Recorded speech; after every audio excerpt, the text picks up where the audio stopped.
Hi, everyone, and welcome to What's Working. My name's Nicole and I'm a lead recruiter at HireWell. What's Working is a show where we talk to business leaders in their field about the different tools, philosophies, habits, and so on that are working for them, right? These are the things that really last, are core to who they are, and make them successful and effective in their role. Today, I'm so excited. I have Steve Ossenheimer, who is my former boss from Encore, a company that I worked at before HireWell. And he was like I said, my leader at Encore. And I have to say, Steve, you were one of my favorite leaders that I've ever had. So I'm so excited to have him here today. He's going to share a little bit about his leadership philosophy, a little bit about feedback, and just how he's been able to kind of be seen as this leader in his organization. So, Steve, I'm so excited to have you here. Well, thank you very much. That was awesome. Appreciate the intro.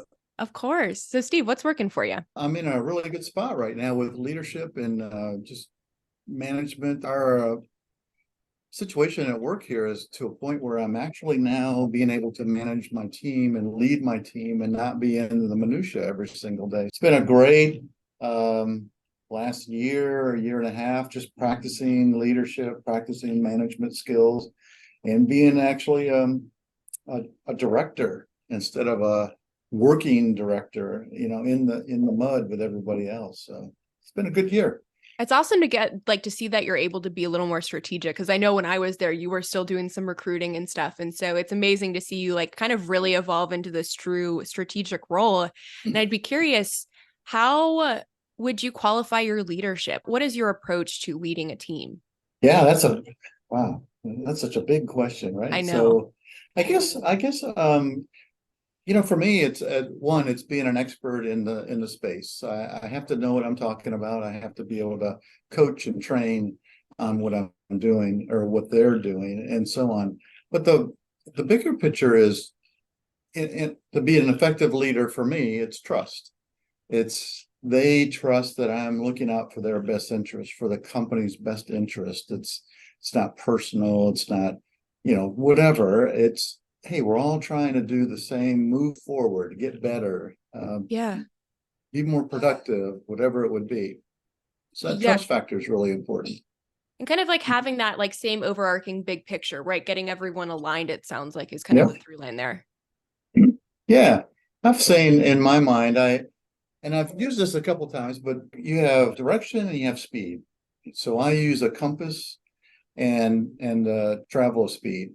So if you're going really fast, but you're going in the wrong direction, you're going really fast down the wrong way. So my structure, my strategy has been, let's figure out where we're going. What's the mission? What's the objective? What are we trying to accomplish? Once we have the compass set, hey, this is where we're going, then all right, let's get there as quickly as we can. So that's kind of a simple way of getting the team all in the same place. It's the vision. Everybody sees the same thing. I will qualify that. They don't see the same thing because everyone's different. They see the same mission, the end result. How we're going to get there, though, is individually determined on their style. When you're working through the big picture, the why, how do you get everyone on the same page? That's a big one in leadership. I tell you, I heard this saying, it's really become my founding mantra on how I think about getting people on the same page. And it's the old, hopefully everybody's heard this, culture eats strategy for breakfast, right? So, leaders need to be collaborators, partners. My total success depends on my team's success. I can't do it all on my own. So, what I try to do is I make people feel like they're part of things, that they're heart of things, or not on the periphery. Certainly not perfect at that at all the time, but I do certainly try to get them more involved in the day-to-day decision making, what they're doing. I truly feel that we're all motivated by making a difference. And that's why I'm in recruiting, because I want to make a difference in someone's life. I'm going to give them a job, or I'm going to help their career, or whatever it is. And I know my team feels that same way. So, every time somebody fills that hot job or influences a hiring manager, they've made a difference. And I think it helps us sleep better at night. So that's the first thing, is just kind of getting everybody in that same mind space. And then the second part of that is the old compass versus speed theory that I like. It's clear expectations are really key. You got to know what direction you're going in before you hustle down the road. Saves a lot of time, a lot of frustration, and so on. So that's the simple answer of how do I get everybody on the same page. I know it's such a big overarching question, right? How do you answer that in like a fell swoop in like 2 minutes? But that was perfect. Yeah. There's two ways I want to go. So I'm going to start with point one. So it sounds like for you guys, I mean, you have this vision, right? It's, I don't want to say dictated, but it's something that is put together collaboratively with everyone, right? That saying is the whole room is smarter than I am. Right? So I have to bring the whole room in to get the right answers, to find out what works for the majority of people. So yeah, collaboration. It's done through one-on-ones, just talking about what their vision is, how to change that, or hey, you're spot on. Let's go at it.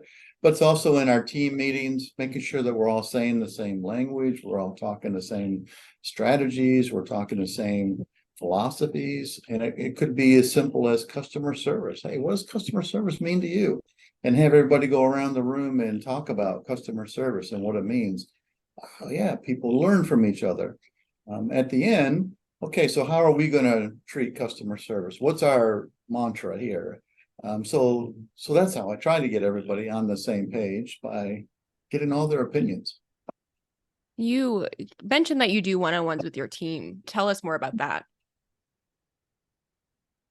Yeah, sure. So every week I have a meeting. So one of the things that leads to that is I totally hate micromanaging. One, I don't like to be micromanaged. Most people don't. And I don't like to micromanage.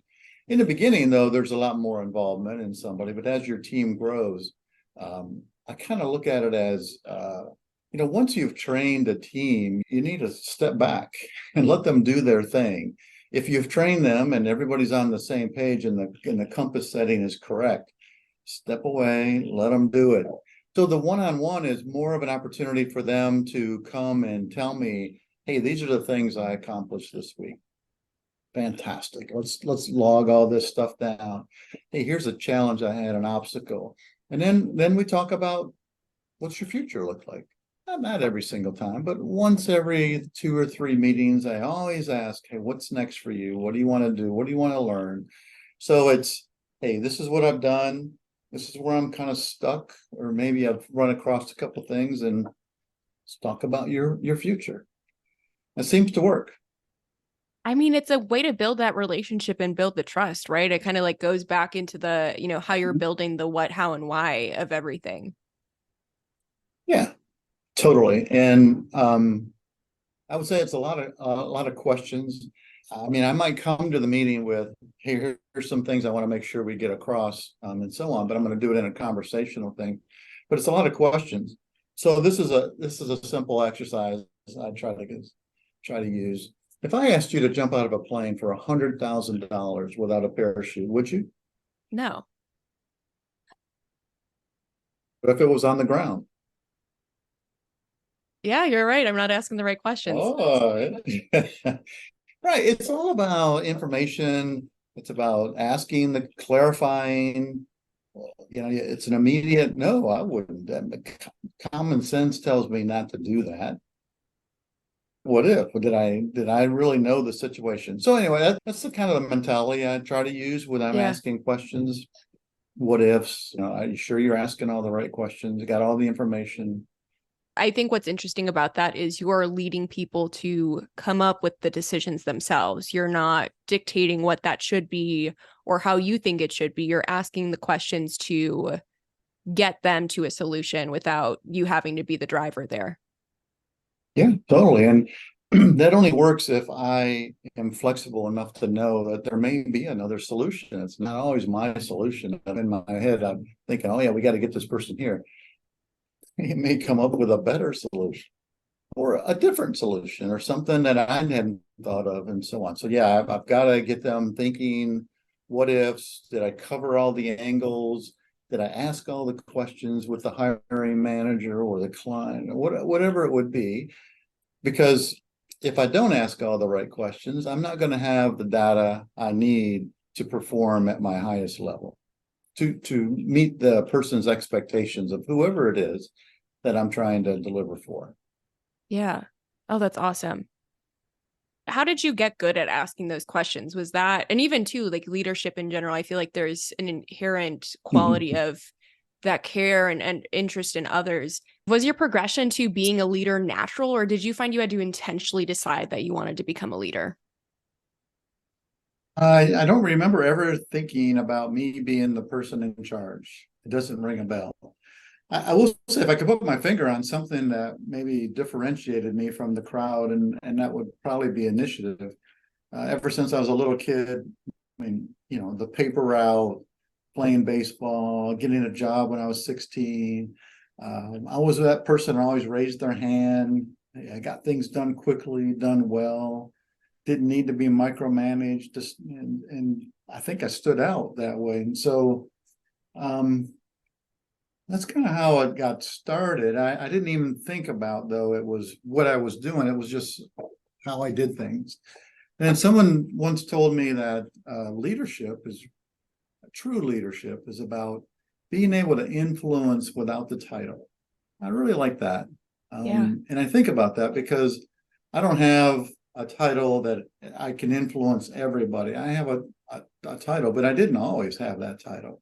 So how did I influence up? How did I influence my peers? Et cetera, was really another key piece of my growth. I figured out how to do that through my actions. Basically, I wasn't a talker. I didn't talk myself up. I was very humble in a sense of I don't even want you to look at me. I'm just going to do what I got to do, and we're going to do it the greatest we've ever done it before. And but I think the other side of that too is having patience about what is that next step. Like I never worried about am I going to get promoted, or I don't. I know I've never spoken to one of my managers or bosses about when am I going to get promoted or given responsibility. I just wanted to be the best at what I was doing and let the results speak for themselves.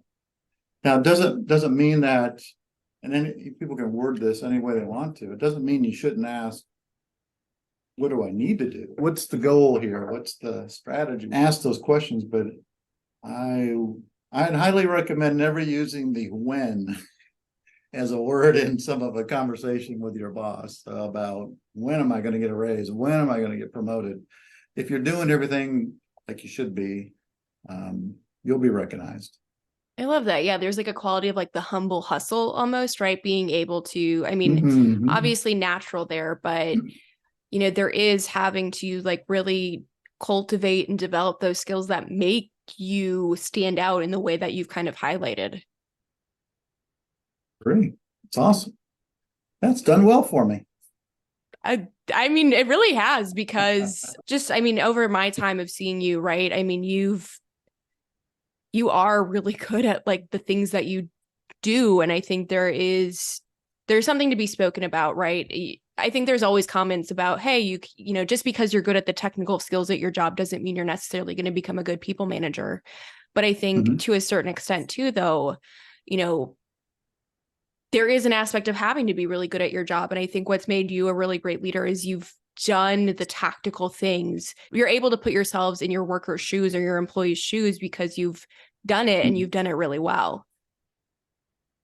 Yeah, I agree. That's a big factor. Being a SME on something is certainly helpful. I love that. Anyone who's watching who knows Steve would, I think, really agree is you're really good at giving feedback.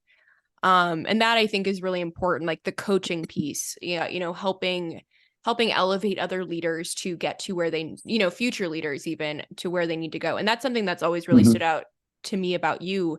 How have you kind of built that coaching philosophy or mentality throughout your career? I'm going to have to say the feedback I've received, but more importantly, the feedback I didn't receive. Oh, Right. So I would go into, and I've been in the business a long time, so I've had a lot of reviews. I would go into reviews and I would go, where did that come from? Like no one. I wish you would have said something to me 6 months ago. I could have fixed that. Uh, and so that's kind of been I don't want that to happen to anybody that's under my direction or in my team or anything like that, because that's the worst feeling, is that you've been evaluated, you've been graded, or you've been talked about on something you didn't know anything about. That's a personal life and a business life, I think. Just be honest. Um, Good feedback for me is when you know that they've got something from what you've said. So it could be something that it could be just one thing out of 30 minutes, but they got it and it made it a difference to them. And so on. You have to be very specific Yeah. to what you're saying. You know, I think I shared this with you a couple of months ago, but I was like, I read something where saying, hey, just saying good job on something is probably lazy coaching. Now, in a lot of cases, good job might be enough. Yeah, we all know exactly what happened, and that was a good job. But if I can come to you and say, hey, good job, that PowerPoint presentation you made was awesome. Slide 5, the data that you came up with was crushing it. I mean, everybody walked away going, oh my gosh, where did that was awesome. Keep that up. Now I've given them, oh, okay, that's good stuff, right? I got to keep doing that. And reality is, I think if you can, you're always going to have weaknesses and you're always going to have strength. But if you can focus 80% of your time on your good spots, then you are going to be a very productive person. A lot of us worry about our weaknesses, right? Well, what do I got to work on? What do I got? And that's important. But if you can work on all the good things you're really good at and get better at those, and your 80% goes to 90% of effective, productive processes that you've got in place, think how much even better you'll be versus working on the one thing or two things that maybe it's a writing, I'm not good at grammar or something along those lines. Yeah, good thing we have technology that can help you with that. But yeah, focus on the good stuff. I love that. How do you think people can be better at receiving or being receptive to feedback? It's always like really scary. People freak out. You maybe experienced this early in your career. I know I did. It hurts. It feels personal. How how do you recommend people get better at receiving feedback? Uh, I know this is a very simple saying, but you have to just fully understand it's not personal.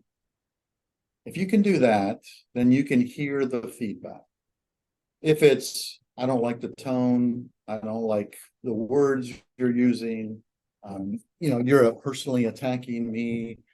If that's all in the way, then you've lost the conversation and you're not going to be receiving the feedback and getting better at what you need to do. Now, I will put a lot of onus on the deliverer of the information to not do all those things. And that is my responsibility to make sure I'm not doing that, but I'm human, right? People are human and we are not always perfect in our speech. So from a receiving perspective, I think you just have to know. I think going back to originally, we talked about trust. It's, hey, this person has my back. This person has supported me. This person asked me, what can I do to get you better? So whatever he's telling me or she's telling me, I really probably should trust that it's in my best interest. It takes some time sometimes to get that way, especially if they come from another area, another company that wasn't Yeah. that way, right? And it was a lot of bad training. You stink at this, and yeah, so it takes time. I think even too, like going back to the one-on-ones and like creating spaces where feedback is meant to be shared has to help too, right? You're creating Mm. a forum where feedback is expected and it can be asked and it's a safe space, right? To share it as opposed to publicly or, in situations where it maybe isn't as favorable. So Yeah, yeah. safe spaces are good. Yeah, I think when you walk into the one-on-one, if you do it as I was talking about, it's conversational. Hey, tell me about yourself. What are you working on? I think that helps make it a conversation and it's not a this is what you need to do. This is what you haven't done, blah, blah, blah. I mean, that's important to get to that point, but how you get there is different. I've had plenty of times in my one-on-ones where somebody has said something that was probably not appropriate, kind of out of character, whatever. And if I took it personal, or if I walked away going, okay, I'm gonna write that in my book and I'm gonna make sure that next time I'd be a horrible leader.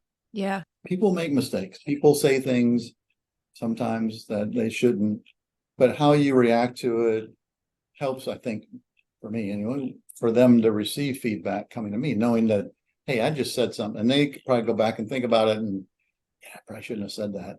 But how I reacted will help them understand it's okay. Hey, man, we're all human.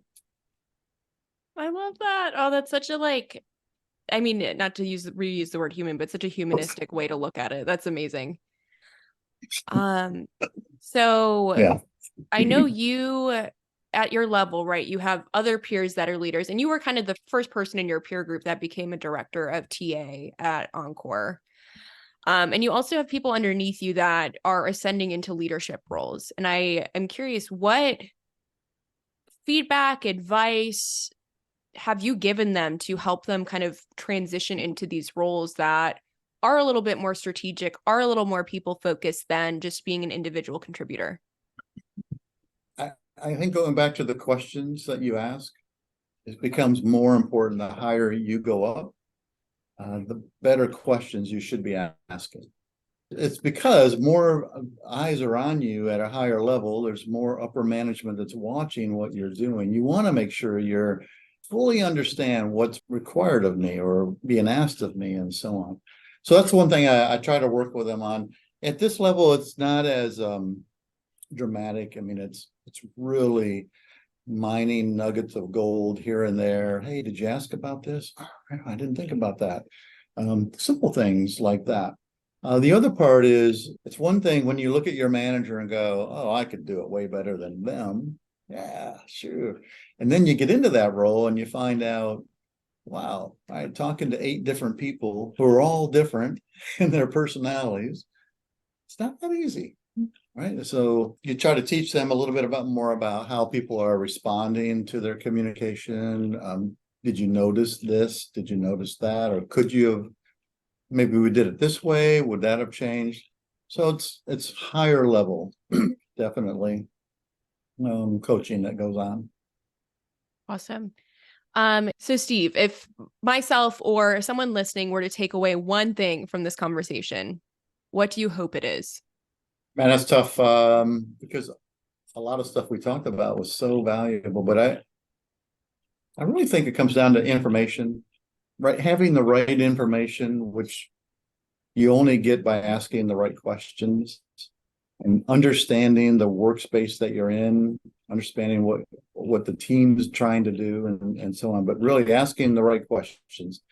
So you don't have to, it's not 20 questions.